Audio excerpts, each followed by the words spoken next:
Happy Ugadi friends. Ugadi ಹಬ್ಬದ special ಉತ್ತರ ಕರ್ನಾಟಕದ ಕಡೆ ಬೇವು ಮಾಡ್ತೀವಿ. ಈ ಬೇವು ಹೇಗೆ ಮಾಡೋದು ಅಂತ ತೋರಿಸ್ತಾ ಇದ್ದೀನಿ. ಈ ಬೇವು ಮಾಡೋಕ್ಕೆ ಹುರ್ಗಡ್ಲೆ ಬೇಕು. 1 ಕಪ್ಪು ಹುರ್ಗಡ್ಲೆ ತೊಗೋತಾ ಇದ್ದೀನಿ. 1 ಕಪ್ ಹುರ್ಗಡ್ಲೆಗೆ 3/4 ಕಪ್ಪಷ್ಟು ಸಕ್ಕರೆ ಹಾಕ್ಕೊಂಡು ನುಣ್ಣಗೆ ಮಿಕ್ಸಿ ಮಾಡ್ಕೋಬೇಕು. ಈ ಥರ ನುಣ್ಣಗೆ ಪೌಡ್ರ್ ಮಾಡಿ ಇಟ್ಕೋಬೇಕು. ಸಕ್ಕರೆ ಮತ್ತು ಹುರ್ಗಡ್ಲೆ ಪೌಡರ್ ಇದು ನುಣ್ಣಗೆ ಪೌಡ್ರ್ ಮಾಡ್ಕೋಬೇಕು. ಈ ಯುಗಾದಿ ಹಬ್ಬದಲ್ಲಿ ಮೊದಲನೇ ದಿವಸ ನಾವು ಈ ಥರ ಬೇವು ಮತ್ತು ಶಾವಿಗೆ ಬಸ್ತು ತಿಂತೀವಿ. ನಾಳೆ ಹೋಳಿಗೆ ಮಾಡ್ಕೊತೀವಿ ನಾವು. ಮೊದಲನೇ ದಿವಸನೇ ಹೋಳಿಗೆ ಮಾಡಲ್ಲ ನಾವು ಈ ಕಡೆ. ನಾಳೆ ಹೋಳಿಗೆ, ಇವತ್ತು ಬೇವು. ಹುರ್ಗಡ್ಲೆ ಮತ್ತು ಸಕ್ಕರೆನ ಪೌಡ್ರ್ ಮಾಡಿ ಹೀಗೆ ಇಟ್ಕೊಂಡಿದ್ದೀವಿ. ಇದಕ್ಕೆ ಸ್ವಲ್ಪ ಏಲಕ್ಕಿ ಪುಡಿ ಸೇರಿಸ್ಕೊತಾ ಇದ್ದೀನಿ. ಏಲಕ್ಕಿ ಪುಡಿ ಮತ್ತು ಸ್ವಲ್ಪ ತುಪ್ಪ ಕಾಯಕ್ಕೆ ಇಟ್ಕೊಂಡು ಆ ತುಪ್ಪಕ್ಕೆ ಗೋಡಂಬಿ, ದ್ರಾಕ್ಷಿ, ಇದು ಅಂಟು ಮತ್ತು ಇದು ಗೋಂದ್ ಅಂದರೆ ಇದು ಅಂಟು ಇದು, ಮತ್ತು ಇದು ಕುಂಬಳಕಾಯಿ ಬೀಜ, ಇದು ಗೇರು ಬೀಜ. ಇವನ್ನೆಲ್ಲ ಸ್ವಲ್ಪ ತುಪ್ಪ ಕಾಯಕ್ಕೆ ಇಟ್ಕೊಂಡು ಆ ತುಪ್ಪಕ್ಕೆ ಇವನ್ನೆಲ್ಲ ಹುರ್ಕೊಂಡು ಇದನ್ನು ಈ ಪೌಡ್ರ್ ಮಿಕ್ಸ್ಗೆ ಸೇರಿಸ್ಕೋಬೇಕು. ಇವು ಅಂಟು, ಇವನ್ನ ಸ್ವಲ್ಪ ತುಪ್ಪದಲ್ಲಿ ಫ್ರೈ ಮಾಡ್ಕೊಂಡು ಹಾಕ್ಕೋಬೇಕು. ಅರಳುತ್ತೆ. ನಾವು ತುಪ್ಪದಲ್ಲಿ ಕರಿತಿರ್ಬೇಕಾದ್ರೆ ಸ್ವಲ್ಪ ಅರಳುತ್ತೆ. ಇದು ನೋಡಿ, ಹೂ ಆದಂಗೆ ಆಗುತ್ತೆ. ಇದು ಅರಳುತ್ತೆ. ದ್ರಾಕ್ಷಿ, ಡ್ರೈ ಫ್ರೂಟ್ಸ್ಗಳು, ಇದು ಕುಂಬಳಕಾಯಿ ಬೀಜ, ಸೀಡ್ಸ್, ಗೇರು ಬೀಜ, ಇವನ್ನೆಲ್ಲ ಸ್ವಲ್ಪ ತುಪ್ಪದಲ್ಲಿ ಫ್ರೈ ಮಾಡ್ಕೋಬೇಕು. ಬಾದಾಮಿ, ಗೋಡಂಬಿ, ಇದು ಬಾದಾಮಿದು ಹೀಗೆ ಪೌಡ್ರ್ ಮಾಡಿ ಇಟ್ಕೊಂಡಿದ್ದೀವಿ. ಈ ಪೌಡ್ರ್ ಕೂಡ ಇದಕ್ಕೆ ಸೇರಿಸ್ಕೊಳ್ಳೋಣ. ಇದು ಬಾದಾಮಿ ಪೌಡ್ರ್ ಸೇರಿಸ್ಕೊತಾ ಇದ್ದೀನಿ. ಇದೆಲ್ಲ ನೀಟಾಗಿ ಕಲಿಸ್ಕೋಬೇಕು.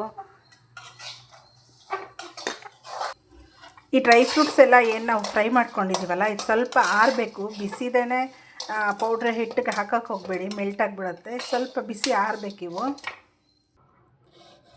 ನೋಡಿ, ಈ ಥರ ಡ್ರೈ ಫ್ರೂಟ್ಸ್ ಎಲ್ಲ ಹಾಕ್ಕೊಂಡು ಮಿಕ್ಸ್ ಮಾಡ್ಕೋಬೇಕು. ಇದು ಸ್ವಲ್ಪ ಡ್ರೈ ಫ್ರೂಟ್ಸು ಅದೇ ತುಪ್ಪದಲ್ಲಿ ಕರ್ಕೊಂಡಿರ್ತೀವಲ್ಲ, ಸ್ವಲ್ಪ ಎಲ್ಲ ಆರಬೇಕು. ತಣ್ಣಗಾದ್ಮೇಲೆ ಇದನ್ನೆಲ್ಲ ಕಲಿಸ್ಕೋಬೇಕು. ಈ ಉತ್ತರ ಕರ್ನಾಟಕದ ಕಡೆ ಯುಗಾದಿ ಹಬ್ಬದಲ್ಲಿ ಫೇಮಸ್ ಡಿಶ್ ಅಂದರೆ ಇದೆ, ಬೇವು ಮಾಡಿದ್ದೀವಿ, ಬನ್ನಿ ಬೇವು ಊಟ ಮಾಡಿ, ಬೇವು ತಿನ್ನಿ ಅಂತಲೇ ಕರೆಯೋದು. ನಮ್ಮ ಕಡೆ ಇದು ಗೊತ್ತೇ ಇಲ್ಲ, ಬೆಂಗಳೂರು ಕಡೆ ಅಂತೂ ಗೊತ್ತೇ ಇಲ್ಲ. ಇದು ಚೆನ್ನಾಗಿರುತ್ತೆ, ತುಂಬ ಟೇಸ್ಟಾಗಿರುತ್ತೆ, ಹೆಲ್ದಿಯಾಗಿರುತ್ತೆ, ಒಳ್ಳೆಯದು ಕೂಡ. ಈ ಪೌಡ್ರನ್ನ ಹೇಗೆ ತಿನ್ನೋದು ಅಂತ ಕೂಡ ಬೆಂಗಳೂರಲ್ಲಿ ಯುಗಾದಿ ಹಬ್ಬಕ್ಕೆ ಒಬ್ಬಿಟ್ಟಿಲ್ಲದೆ ಯಾವ ಹಬ್ಬ ಈ ಪೌಡ್ರ್ ಹೆಂಗೆ ತಿನ್ನೋದು ಅಂತ ಅಂದ್ಕೊತಿರ್ತಾರೆ. ಇದು ಹೆಂಗೆ ತಿನ್ನೋದು ಅಂತ ಕೂಡ ನಾನು ತೋರಿಸ್ತೀನಿ, ಬನ್ನಿ. ನೋಡಿ, ಈ ಥರ ಪೌಡ್ರ್ ಮಾಡಾದಮೇಲೆ ಈ ಥರ ಶಾವಿಗೆ ಸಿಗುತ್ತೆ. ನಮ್ಮ ಹಾವೇರಿಲಿ ಎಲ್ಲ ಕಡೆನೂ ಸಿಗುತ್ತೆ ಈ ಥರ ಶಾವಿಗೆ. ಇದು ಮನೇಲೇ ಮಾಡಿರೋ ಅಂಥ ಶಾವಿಗೆ. ಇವು ಗೋಧಿಯಿಂದ ಮಾಡಿರೋ ಅಂಥ ಶಾವಿಗೆ, ಗೋಧಿ ಶಾವಿಗೆ ಇವು. ಹೀಗೆ ನೀರನ್ನ ಕುದಿಯೋಕೆ ಇಟ್ಕೊಂಡು ಕುದಿಯೋ ನೀರಿಗೆ ಈ ಶಾವಿಗೆನ ಹಾಕ್ಕೋಬೇಕು.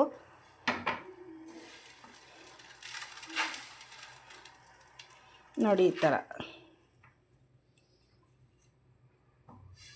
ಇದನ್ನ ಒಂದೇ ಒಂದು ಸೆಕೆಂಡ್ ಬಿಸಿ ನೀರಲ್ಲೇ ಹಿಂಗೆ ಮುಳುಗಿದಾದ್ಮೇಲೆ ಗ್ಯಾಸ್ ಆಫ್ ಮಾಡ್ಕೊಂಬಿಡ್ತೀವಿ. ನೋಡಿ, ಈ ಥರ ಆಗುತ್ತೆ ಶಾವಿಗೆ. ಇದನ್ನ ನೀರೆಲ್ಲ ಬಸ್ಕೊಂಡು ಒಂದು ಪ್ಲೇಟ್ಗೆ ಹಾಕ್ಕೋಬೇಕು. ಈ ಶಾವಿಗೆನ ಇದರಲ್ಲೇ ಬಿಡಬಾರ್ದು. ಶಾವಿಗೆ ಎಲ್ಲ ಬಸ್ದು ಇದಕ್ಕೆ ಶಾವಿಗೆಗೆ ತಣ್ಣೀರು ಹಾಕಿಟ್ಕೋಬೇಕು. ಅದರಲ್ಲೇ ಬಿಟ್ಬಿಟ್ರೆ ಮುದ್ದೆ ಆಗಿಬಿಡತ್ತೆ. ನೋಡಿ, ಈ ಥರ ಬಸ್ಕೊತಾ ಇದ್ದೀನಿ. ತಣ್ಣೀರು ಹಾಕ್ಕೋತಾ ಇದ್ದೀನಿ ಬಸ್ತಾದ್ಮೇಲೆ. ನೋಡಿ, ಈ ಥರ ಬಿಡಿ ಆಗುತ್ತೆ ತಣ್ಣೀರು ಹಾಕ್ಕೊಂಡ್ಮೇಲೆ. ಇದನ್ನ ಸ್ವಲ್ಪ ನೀರಿಂದ ತೆಕ್ಕೊಂಡು ಒಂದು ಪ್ಲೇಟ್ಗೆ ಸರ್ವ್ ಮಾಡ್ಕೋಬೇಕು.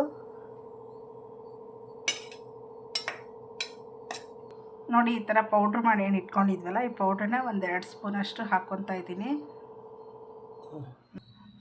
ಇದಕ್ಕೆ 1 ಸ್ಪೂನಷ್ಟು ತುಪ್ಪ ಹಾಕ್ಕೋಬೇಕು.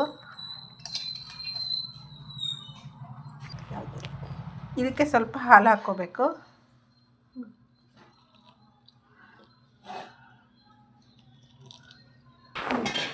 ನೋಡಿ, ಇದೇ ನಮ್ಮ ಕಡೆ ಉತ್ತರ ಕರ್ನಾಟಕದ ಸ್ಪೆಷಲ್ ಬೇವು. ಈ ಥರ ಮಾಡಿ ನಾವು ಈ ಯುಗಾದಿಯಲ್ಲಿ ಊಟ ಮಾಡ್ತೀವಿ. ಒಬ್ಬಟ್ಟನ್ನ ನಾಳೆ ಮಾಡ್ತೀವಿ. Thank you.